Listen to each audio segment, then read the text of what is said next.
Filho meu, se ficaste por fiador do teu companheiro, se deste a tua mão ao estranho e te deixaste enredar pelas próprias palavras e te prendeste nas palavras da tua boca, faze, pois, isto agora, filho meu, e livra-te, já que caíste nas mãos do teu companheiro. Vai, humilha-te e importuna o teu companheiro. Não dê sono aos teus olhos, nem deixes adormecer as tuas pálpebras. Livra-te como a gazela da mão do caçador e como a ave da mão do passarinheiro. Livra-te como a gazela da mão do caçador e como a ave da mão do passarinheiro. Hoje de manhã eu quero falar sobre Deus. Deus é o dono do nosso negócio. Querido Pai, o Senhor não é o nosso sócio. O Senhor é, na verdade, o dono do nosso negócio. Precisamos conhecer os princípios financeiros, os princípios sobre finança, que a Tua Palavra tão claramente nos ensina, para que possamos vencer muitos problemas que tivemos neste ano, mas que não precisam se repetir no ano que está nascendo. Fale conosco, nos ensine e que a Palavra de Deus traga instrução neste momento para todo o coração que for receptivo. É assim que oramos no nome de Jesus. Amém. Podem se assentar. Você sabe que o Brasil possui uma das maiores cargas tributárias do planeta. Se não for a maior, é uma das maiores cargas tributárias. Em geral, o brasileiro trabalha de 4 a 5 meses só para pagar os seus impostos. E por isso mesmo, muitas pessoas preferem trabalhar na informalidade. E para tentar compensar a sonegação, o governo fica aumentando cada vez mais os impostos, criando o que muitos economistas chamam de curva de Laffer. Mas o que Deus acha de tudo isso? Jesus ensinou em Mateus 22, 21, dai, pois, a César o que é de César. Em outras palavras, nós temos que dar ao governo o que realmente é do governo, e a Deus o que é de Deus. Ou seja, precisamos obedecer às leis do nosso país, mesmo quando discordamos dessas leis. Mas precisamos ser submissos. Podemos até tentar mudar as leis através do jogo democrático, através das eleições, mas não podemos quebrar as leis do nosso país. Quantos entenderam isso? Deus também é um empresário e, como tal, Ele gosta de organização, transparência e muita honestidade. Se Deus fosse um empresário hoje no Brasil, Ele seria 100% honesto. Amém, irmãos?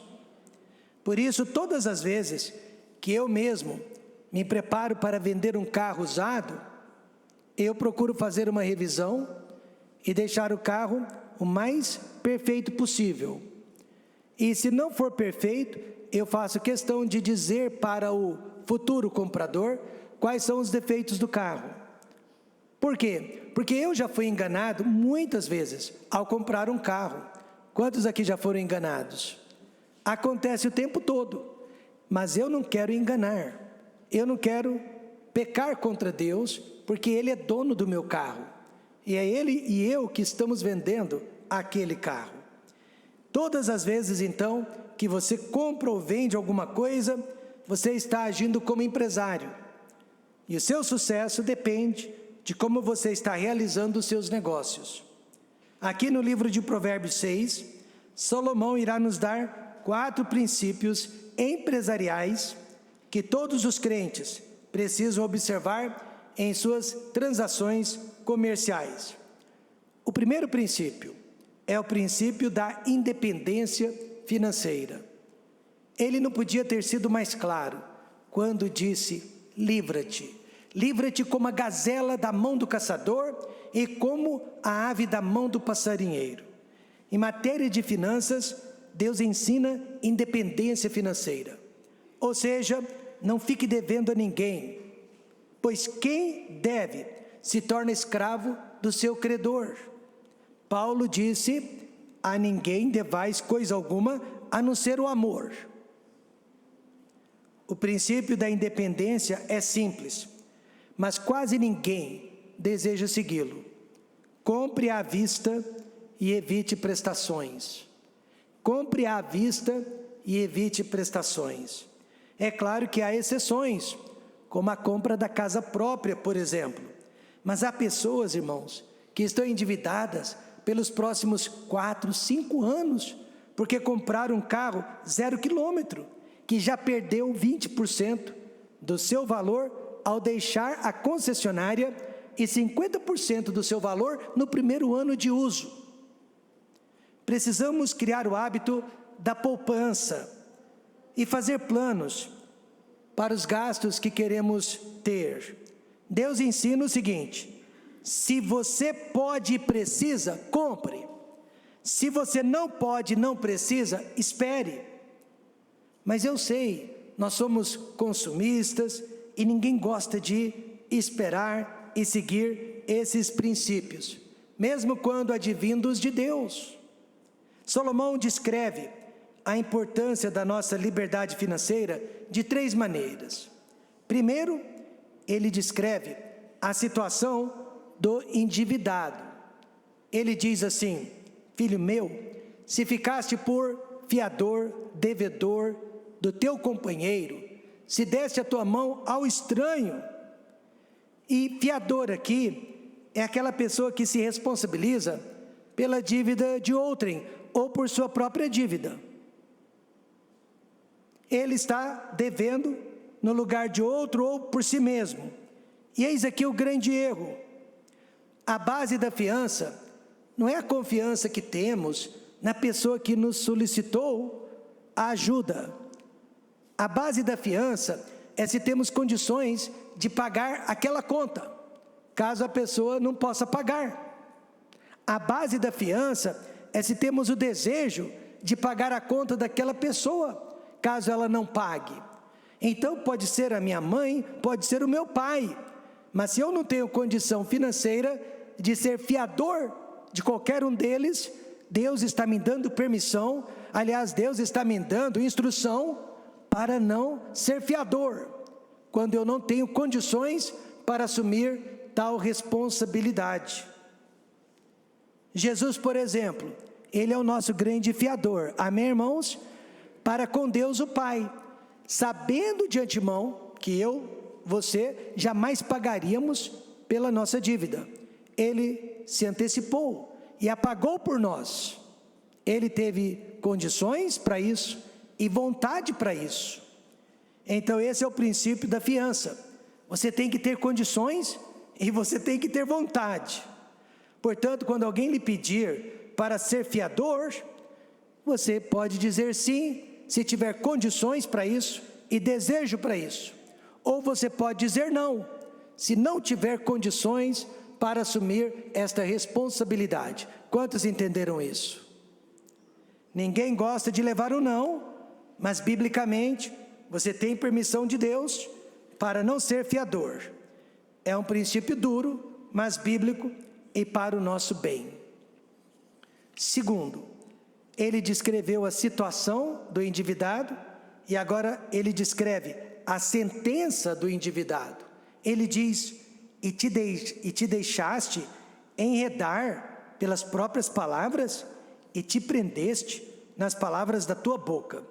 Hoje em dia nós assinamos, um tipo de contrato, nós emitimos um boleto, mas nos dias de Salomão o negócio era verbal, com apenas um aperto de mão na presença de poucas testemunhas.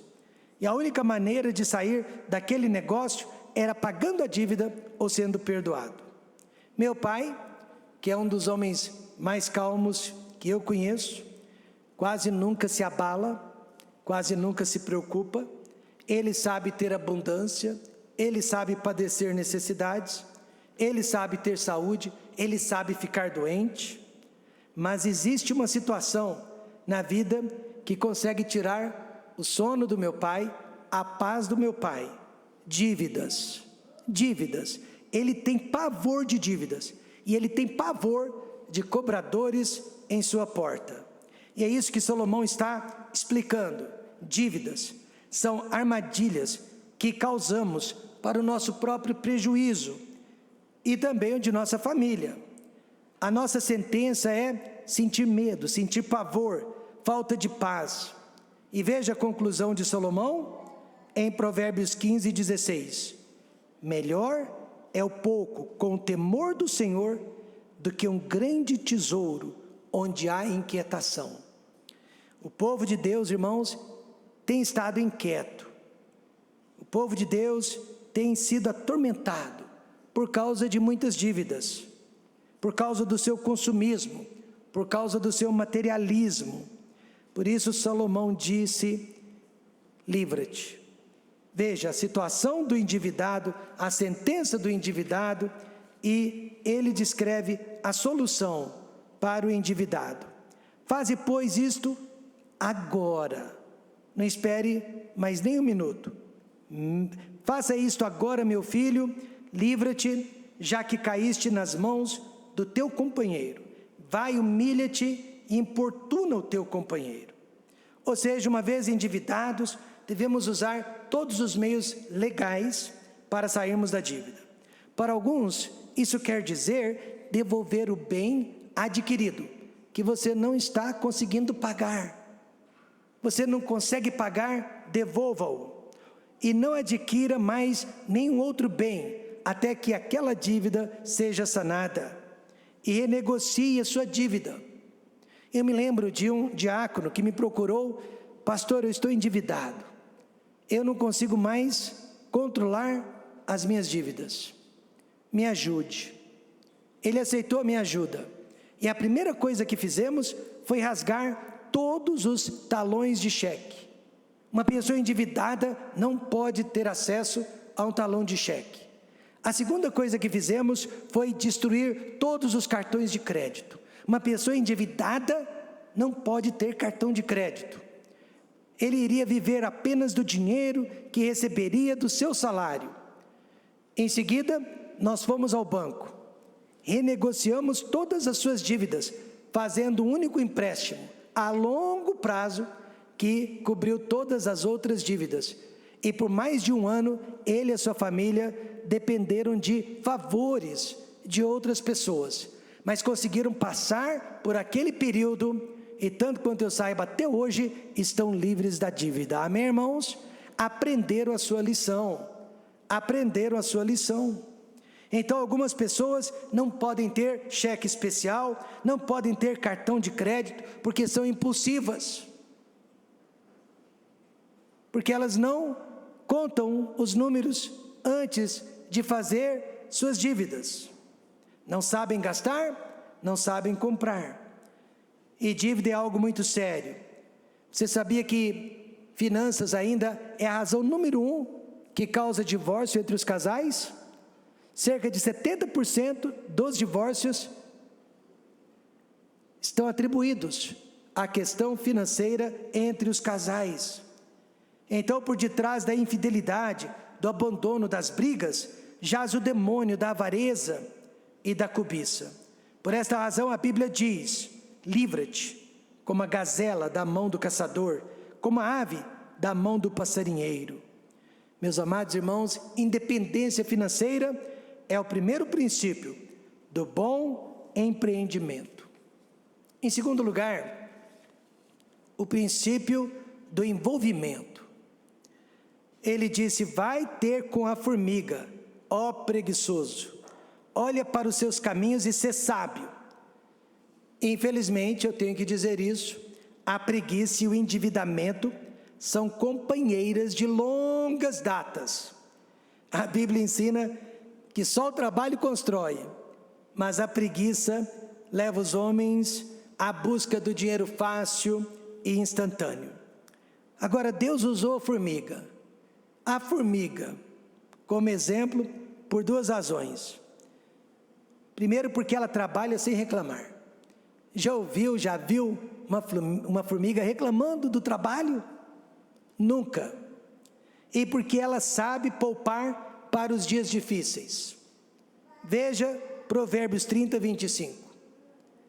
As formigas não são um povo forte, todavia no verão preparam a sua comida. Não é interessante isso? Aprendemos a viver a vida através do exemplo de uma formiga. Chegando ao fim de uma entrevista para o seu primeiro emprego, um jovem recém-formado, contador, contabilista, ele estava diante do RH, do entrevistador, e o entrevistador lhe fez a última pergunta: quanto você desejaria ganhar caso a nossa empresa venha admiti-lo? E aquele jovem altivo, cheio de si, tinha acabado de pegar o seu diploma da universidade, disse com toda ousadia: no mínimo 10 mil reais, dependendo dos benefícios. Na hora o RH olhou para ele e perguntou: e que tal também férias de 50 dias, um carro 0 quilômetro à sua disposição, BMW, e também um plano de saúde nacional? Naquela hora o menino pulou da cadeira e disse: sério? Você não está brincando? E o RH respondeu: claro que eu estou brincando, mas foi você quem começou. Ou seja, as pessoas não querem começar por baixo, as pessoas elas querem começar por cima, elas não têm a humildade de começar por baixo, elas já querem ganhar muito e ganhar bem. Por isso que há dezenas de boas igrejas sem pastores, porque pastores não querem mais fazer tendas, eles querem chegar numa igreja que consiga cobrir todas as suas necessidades, pagar por todas as suas dívidas e necessidades e ganhar um salário que dê para cuidar bem de toda a família. Poucas igrejas têm essa habilidade, e por isso muitas delas estão sem pastores nos dias de hoje. O que esperar de quem não se envolve, mas a si mesmo deseja ser recompensado? Salomão diz que se trata de uma pessoa sem iniciativa.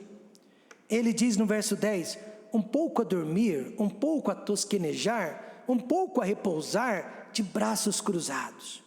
Salomão está visualizando que uma pessoa preguiçosa, que não quer deixar a sua cama, ela fica rolando de um lado para o outro, de braços cruzados, mas sem se levantar. E é assim que uma pessoa sem iniciativa fica agindo durante a sua vida. Eu conheci até um pastor que era desse jeito. Ele tinha uma igreja minúscula, pequena, e ele era feliz com a igreja pequena.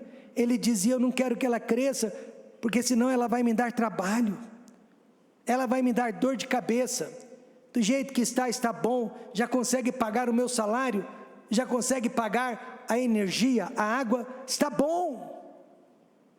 De repente, ele perdeu 80% da igreja, só ficou ele, a esposa e os filhos. E agora não dava mais para correr atrás do prejuízo. Ele que não visitava antes, ele que não orava antes, ele que não evangelizava antes, agora não adianta correr mais atrás do prejuízo. Então trata-se de uma pessoa sem iniciativa. Hoje em dia muitos crentes, eles não estão perdendo tempo na cama, mas estão perdendo tempo em frente a um computador, em frente a uma televisão, principalmente em frente a um celular. E eu não estou falando de trabalho, mas eu estou falando de entretenimento. Como que as pessoas estão perdendo tempo com essas coisas que poderia estar sendo usado para a edificação, para a honra e a glória de Deus. Então Deus quer que sejamos como a formiga, em sua perseverança e industrialismo. Por que industrialismo? Porque elas estão sempre construindo alguma coisa. Quando eu estou caminhando, eu vejo uma formiga carregando uma folha, eu não piso em cima dela, eu me desvio da formiga. Quantos são assim? Porque, gente, ela está trabalhando, ela está fazendo alguma coisa de útil. Então eu sempre me desvio, tanto quanto possível, daquela formiga. E você também nunca vai ver uma formiga parada. Já viu uma formiga parada? só se ela estiver morta. Ela está sempre se envolvendo com o trabalho das outras formigas. Então nada acontece por um acaso. Deus colocou a formiga como exemplo para que você e eu pudéssemos seguir. O que esperar de quem não se envolve, mas mesmo assim deseja ser recompensado? Salomão disse: trata-se de uma pessoa sem perspectiva. No verso 11: assim sobrevirá a tua pobreza como humilhante, e a tua necessidade como homem armado. Humilhante é aquele bandido que nos assalta a qualquer hora do dia ou da noite. Ele é itinerante. Vai para São Paulo, pare ali no semáforo e você é assaltado por um deles. Aqui em Ribeirão Preto também, né? Já o homem armado é aquela pessoa que pratica violência. Ele é irado, ele é uma pessoa iracunda e ele vai lhe causar algum problema físico. Hoje em dia, meus amados, os homens querem prosperar, mas sem trabalhar honestamente. Os pais querem o sucesso espiritual dos filhos, mas sem serem espirituais. Os pais querem que os filhos sejam homens e mulheres de Deus, quando eles não são. E os jovens querem felicidade, mas sem fazer a vontade de Deus na vida deles.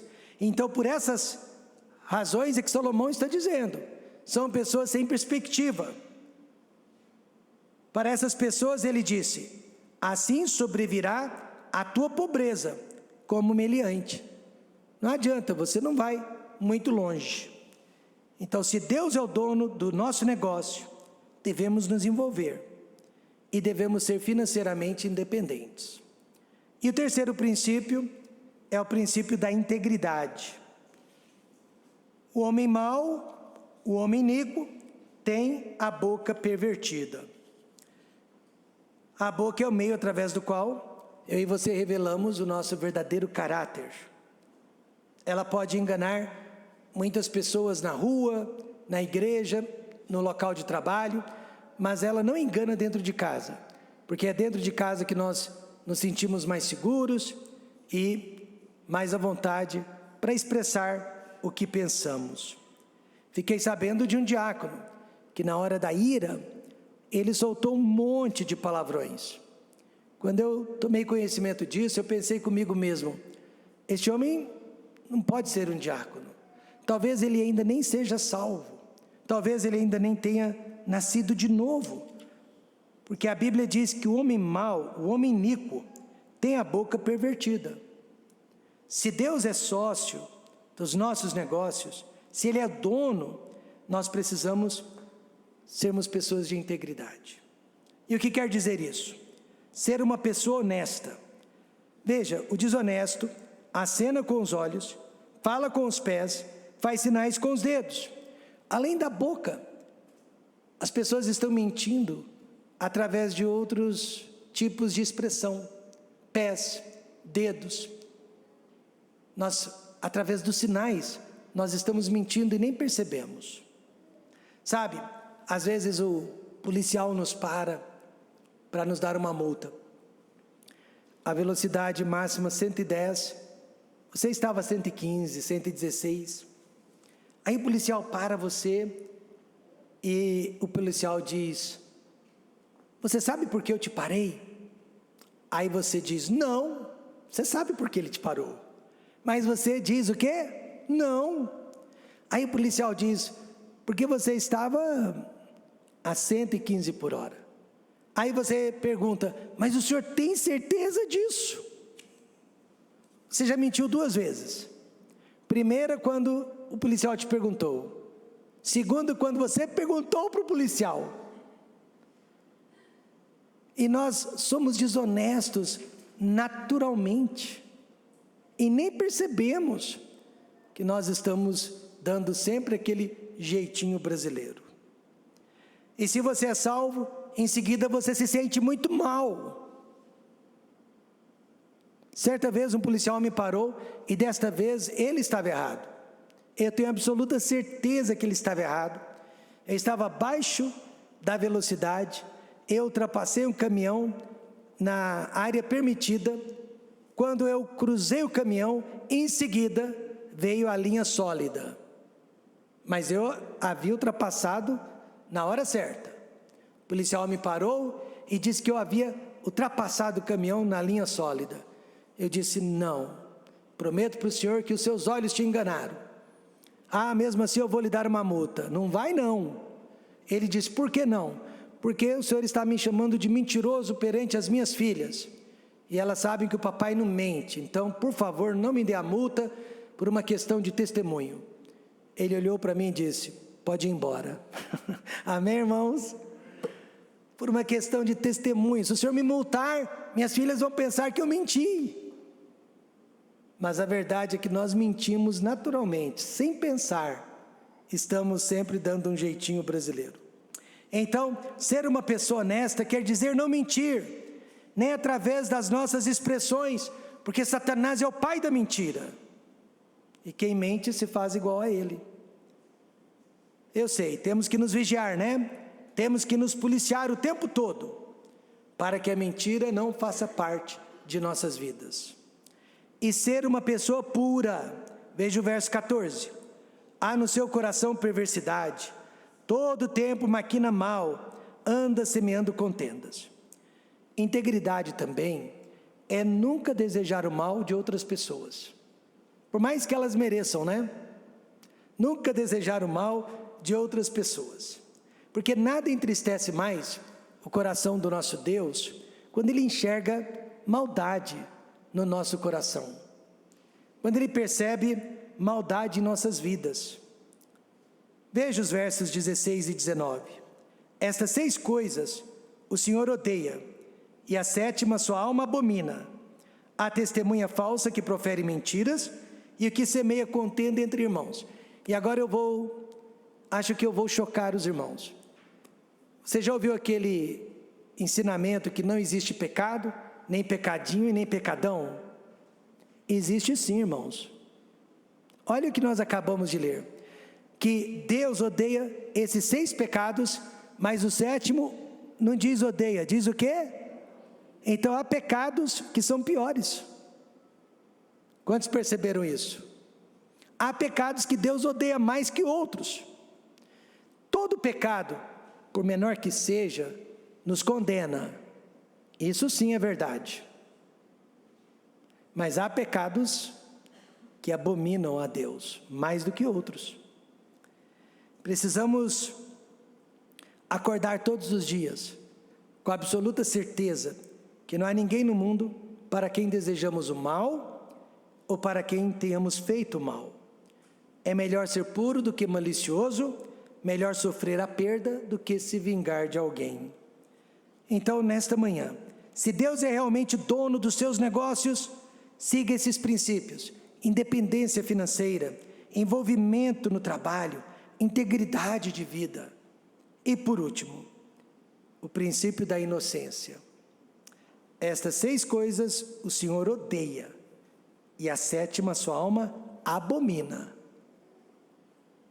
De certa forma, Salomão agora vai repetir esses 7 pecados que ele havia mencionado antes. Ele mencionou esses 7 pecados em 7 pontos. Só que ele diz que o 7º pecado é o pior de todos. Ele diz que se desejamos ser abençoados, nós temos que evitar esses 7 pecados, agora e no porvir. Então vamos ver que pecados são estes. Primeiro de todos, olhos altivos, arrogância, orgulho, presunção, soberba, impenitência. O que seria então uma pessoa de olhos altivos? Uma pessoa que não se arrepende nunca, uma pessoa que se acha melhor do que as outras, uma pessoa que sempre está com a razão.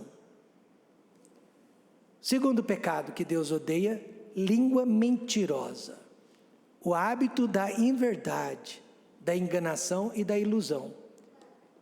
Mentimos sem perceber, porque a mentira muitas vezes se torna um vício. Terceiro pecado que Deus odeia, mãos que derramam sangue inocente. Aqui está falando de violência, verbal ou física, vingança, raiva e ira. Você sabia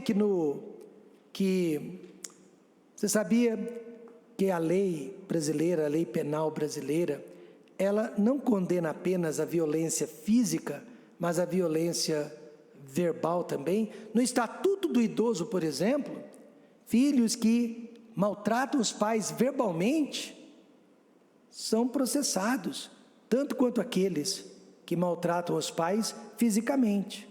E eu concordo com essa lei, concordo com esta regra. Violência na fala, não só nas mãos. O quarto pecado que Deus odeia, o coração que maquina pensamentos perversos. Coração que só pensa em situações pecaminosas e carnais. Quinto pecado que Deus odeia, pés que se apressam a correr para o mal. Tendência de se envolver com as pessoas erradas e com as coisas erradas. E a testemunha falsa que profere mentiras. O hábito de criticar e difamar outras pessoas através do julgamento e da mentira. Então você viu, esses 6 pecados Deus odeia. Agora veja o 7º que ele abomina, que é o pior de todos. E o que semeia contenda entre irmãos. O que semeia contendas. O que divide as pessoas, o que divide a família, o que divide a igreja, o que separa os amigos. Aquele que é usado por Satanás para dividir famílias, igrejas e amigos, Deus abomina. João Marcos não tinha intenção, mas ele conseguiu separar 2 grandes amigos, Paulo e Barnabé. E por muitos anos, João Marcos precisou carregar o peso dessa culpa, até que no limiar da vida, Paulo o perdoou e o trouxe de volta para o ministério. Então esse é um dos maiores pecados dentro da igreja. E eu queria pedir para você, que neste ano que se inicia, não seja um divisor de águas, não seja um instrumento do diabo para dividir, enfraquecer a obra de Deus. Se Deus é o dono dos seus negócios, então siga corretamente esses princípios: independência financeira, envolvimento na obra de Deus, integridade e uma vida de inocência. Perfeito você e eu jamais seremos, mas podemos tentar. Amém, irmãos? Perfeitos jamais seremos, mas podemos tentar. Assim como John Wesley, ele tentou ser perfeito. Ele fazia várias regras para si mesmo, por isso o nome metodista, porque ele criou vários métodos de santidade.